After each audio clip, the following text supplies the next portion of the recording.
Political news, sports news, crime news કે તમારા રાજ્યના સમાચાર, તમારા શહેર, તમારી આસપાસ બનતા ભ્રષ્ટાચાર, હવે દરેક ખબર પર રહેશે અમારી નજર. અમે બનીશું તમારો અવાજ. દરેક સત્ય, દરેક સમાચાર જે જનતા સાથે જોડેલી હોય. ગુજરાતનો સર્વશ્રેષ્ઠ ન્યૂઝ ચેનલ. પાટણના ફોફડિયાવાળો વખતજીની શેરીમાં આજે બપોરે એક દુર્ઘટના સામે આવી. પ્રજાપતિ રમીલાબેન રમેશભાઈના ઘરમાં રસોઈ બનાવતી વખતે અચાનક આગ લાગી હતી. આગે વિકરાળ સ્વરૂપ ધારણ કરતા ઘરમાં અફરાતફરી મચી ગઈ હતી. આગની ઘટનામાં રસોડાનું સંપૂર્ણ સામાન નષ્ટ થયો. ફ્રીજ અને ટીવી સહિત લાકડાનું મકાન બળીને ખાખ થઈ ગયું હતું. પ્રાથમિક આકારણી મુજબ આ આગમાં લગભગ 70,000 થી 80,000 રૂપિયાનું નુકસાન થયું છે.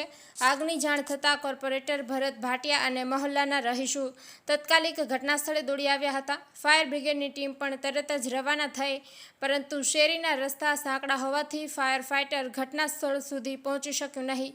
જો કે સ્થાનિક લોકોની સૂઝબૂઝ અને ત્વરિત કાર્યવાહીથી મોટી દુર્ઘટના ટળી હતી. ત્યારે કોર્પોરેટર ભરત ભાટિયાએ પ્રજાપતિ રમીલાબેન ખૂબ જ ગરીબ હોવાથી અને રસોઈ બનાવતી વખતે ગેસના બાટલામાં લીકેજ હોવાથી આગ લાગી હોવાનું કારણ જણાવી વહીવટી તંત્ર દ્વારા તેઓને યોગ્ય વળતર ચૂકવવામાં આવે તેવી માંગ કરી હતી.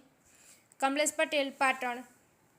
મારા વોર્ડ નંબર 8માં આવેલ ફોફડિયાળ વિસ્તારમાં દેરાસરની સામે એક ગરીબ પ્રજાપતિ સમાજનું મકાન આવેલું છે. આ મકાનમાં ઓચિંતી આજ સવારે આગ લાગી ગઈ હતી. અગમ્ય કારણોસર લાગેલી આગના કારણે આ વિસ્તારની અંદર સાંકડો વિસ્તાર હોવાના કારણે, બજારવાળો વિસ્તાર, ટ્રાફિકવાળો વિસ્તાર હોવાના કારણે નગરપાલિકાની કોઈ સેવા મળે હતી નહીં. પરંતુ તાત્કાલિક મને જાણ થતાં અમે તાત્કાલિક સ્થળ ઉપર પહોંચ્યા હતા અને ત્યાં ભરેલા હોજ અને અન્ય સાધન સામગ્રીથી પાણીનો છંટકાવ કરીને આગને કાબૂમાં મેળવ્યો છે. પરિવાર ખૂબ ગરીબ છે, મહેનતુ પરિવાર છે, એનું નુકસાન ઘણું છે. આગ લાગવાનું કારણ હજી જાણી શકાયું નથી, પણ લગભગ ગેસના બાટલાના કારણે આગ લાગી એવું છે. એ બાટલો બદલવા જતાં એ દરમિયાન આગનો લાગી એવો સમાચાર છે. પરંતુ સરકારને, મામલતદારશ્રીને વિનંતી કરું છું કે આ ગરીબ પરિવાર હોય યોગ્ય એમને સરકાર તરફથી મળે એવી વિનંતી કરું છું. રમીલાબેન રમેશભાઈ પ્રજાપતિ, અમારા ઘરની સામે મકાન છે. બાટલો ચડાવતા, બર્સરનો બાટલો ચડાવતા બાટલામાં ફાટ્યો અને ઘરમાં આગ લાગી છે. એમનું મકાન લાકડાનું હોવાથી એમના ઘરમાં વધારે પ્રમાણમાં નુકસાન થયું છે. શું શું પડી ગયું ઘરમાં? ઘરની અંદર એમને અભરાઈઓ, ઘર બળી ગયું છે, ફ્રીજ બળી ગયું છે. એમની રોકડ રકમ એમને જે ડબ્બામાં મૂકી હતી પ્લાસ્ટિકમાં, એ ગેસના બાટલાના ઉપર હોવાથી એ પણ બળી ગઈ છે. એવી રીતે તમામ પ્રકારનું એમને નુકસાન થયું છે. અંદર અનાજ, પાણી બધું જ બળી ગયું છે. આગ કઈ રીતે ઓલવવામાં આવી હતી? આગને પાણી છાંટીને આજુબાજુવાળા ભેગા થઈને આગ ઓલવી છે. ભરતભાઈ ભાટિયા આવ્યા હતા, એમને બી હેલ્પ કરી. બીજા રોડ પરના બધી પબ્લિક આવી ગઈને આગ ઓલવી.